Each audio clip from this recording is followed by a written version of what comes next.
Well, hi there, everybody. Welcome back to the show. Today is Thursday, September 9th, 2021. This is episode number 190 of a show that is intended to provide insight and tools to help you build the life and homestead of your dreams. My name is Rob Kaiser, and I am your host. That's right. This is episode number 190. I believe I accidentally referred to yesterday's episode as 188, but I was mistaken. With that said, it's September 9th, like I said, and it was chilly this morning, not as cold as it was earlier in the week or last week when it was 46 degrees, but there's a nip in the air and there's some yellow in the tree lines in the distance, and fall is right around the corner. And it seemed like an appropriate time to pull out 365 Tao and see what the author Deng Ming Dao has to say on this 252nd day of the year. Prostrate before the altar. Are you worthy of your deity? Can you eliminate profanity and strive for constant adoration? It is not easy to worship. Simply going to a temple once a week to have a priest intercede on your behalf is not enough. True worship is a daily act of humbling yourself before your deity and offering a pure heart and holy words. A great holy leader came to my city once. He initiated 5,000 people into a simple practice of chanting. Since that time, it has been a struggle to keep up 108 chants a night. There is no prospect of stopping, no chance of finishing. In the same way, all scriptures must be recited. That means daily devotion. Once you begin, you cannot stop for the rest of your life. There is no room for laziness. Your body and mouth must be clean. You must be in a good frame of mind, and you cannot have uttered or done profane things. We must be worthy of our deities. It doesn't matter if we are getting anything out of it. Whether there is a response is secondary. The mere act of devotion is its own reward. It brings transformation.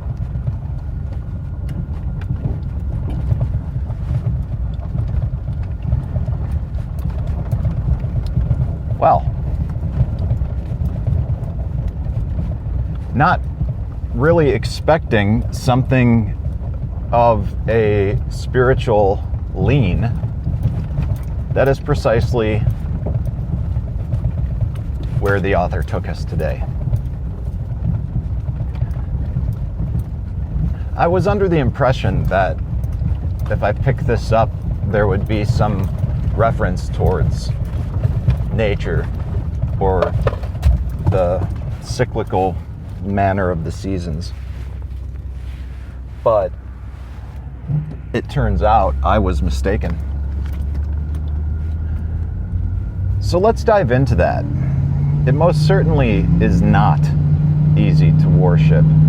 And although the author comes at this from an Eastern perspective, and I practice worship and religion from a stereotypical Western Christian perspective, there is no difference, in my opinion. I believe that worship in a group setting is integral for growth and development of a person, oneself, and also growth and development of one's society and one's environment. And oftentimes that means stepping outside of your own comfort zone to attend and participate in services of something that doesn't align 100% with what your particular ideology is. and your particular worship style is.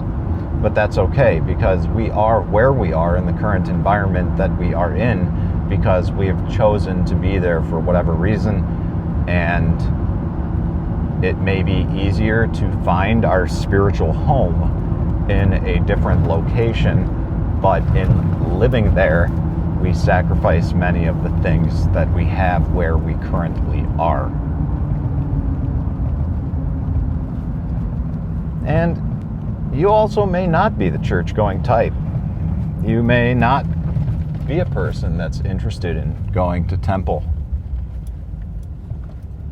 And that's okay. But what do you do that could be considered devotional? Anything? There is something to be said for quiet time in the morning. Dan Miller refers to it as the golden hour, but I believe he is simply sharing that which was referred to the golden hour perhaps by Henry Ward Beecher. And in that time, the first thing in the morning, we can use that time for journaling, collecting our thoughts, exercise, preparation for the day.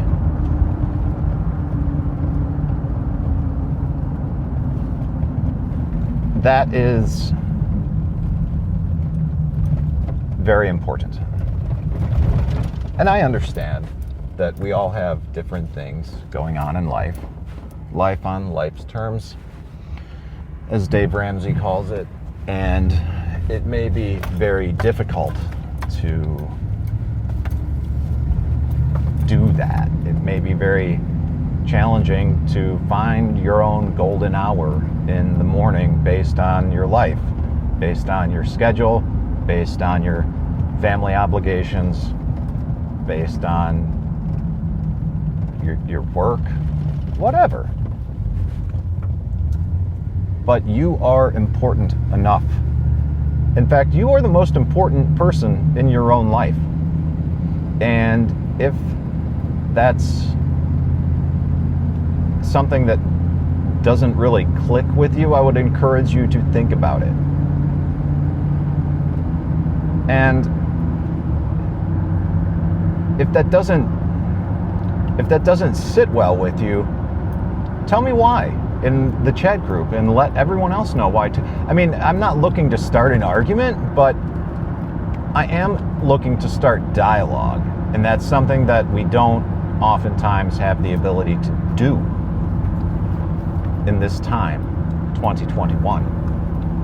Engage in dialogue with people who have an opinion that's different than ours, but maintain that dialogue in a civil and respectful way. It's a lost art. Conversation, for Christ's sake. At any rate, if you don't think that you are the most important person in your life, hit us up in the Telegram chat, t.me/allaroundgrowth. But I believe I'm the most important person in my life. And it took me some time to actually reach that conclusion. It took even more time for me to feel confident and comfortable in communicating that out loud. It seems somewhat selfish and arrogant to proclaim I am the most important person in my life. But I liken this to putting on your oxygen mask in a plane that's having some turbulence or problems. We want to make sure that we put our own oxygen mask on first so that we can help others put theirs on after.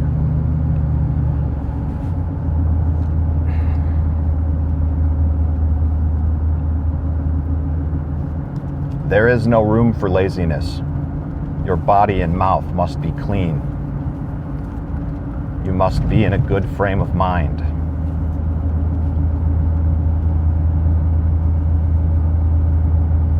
Where in life are you lazy?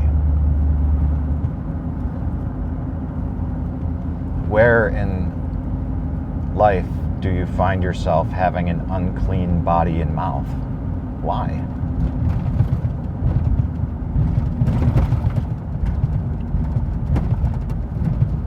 For me, I find myself using profanity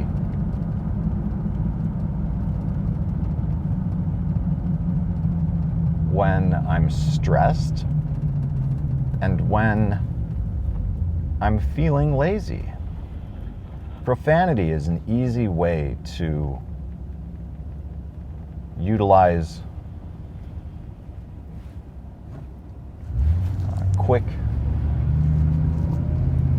it's instead of a response.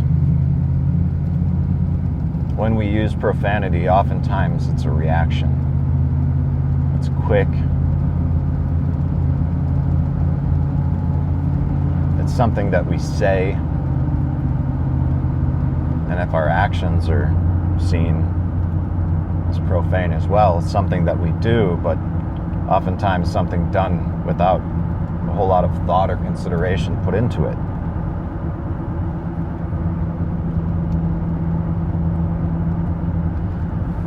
I've never really given too much thought or consideration into profanity.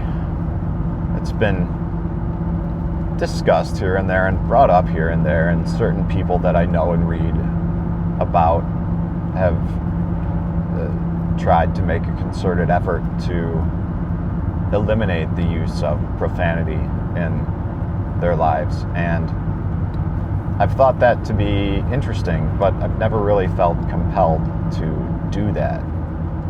I almost like having that edgy nature in my disposition and my vernacular, because I know that I have the capability to use words above and beyond those of the profane, but still at times I choose to incorporate them into my day-to-day speech. Will that change? I don't know. Perhaps. There's a lot of change on the horizon. After the meeting with functional medicine yesterday, there's a lot of change that I wasn't really expecting or anticipating. For quite some time, I have thought that I've been engaging in healthy habits and lifestyle practices. And although I've spoken about the habits that aren't all that healthy that I've picked up lately, such as smoking tobacco and increased consumption of alcohol, it's time to get real, folks. This is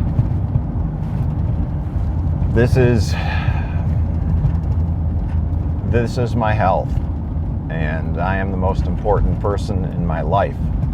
This idea of functional medicine has been on my radar for approximately 4 years now, and much like the idea of naturopathy, before I decided to jump into either one with both feet, I decided to take some steps to improve my own health and wellness before doing so, in order to optimize the experience so that I can already have a decent knowledge base going into this.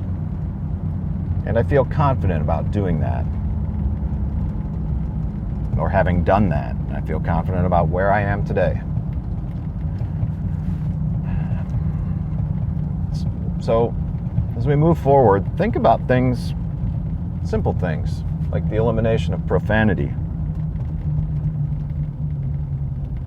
making change in your life. Because if we do that with consistency, and we do it as part of our routine, that small change adds up and turns into big change. And ultimately, lifestyle change. And that is it for today's episode, my friends. As you can hear from the background, we are here at the farm. And it's been a wide variety of topics lately. We've been kind of all over the map, from health and wellness to spirituality, computing,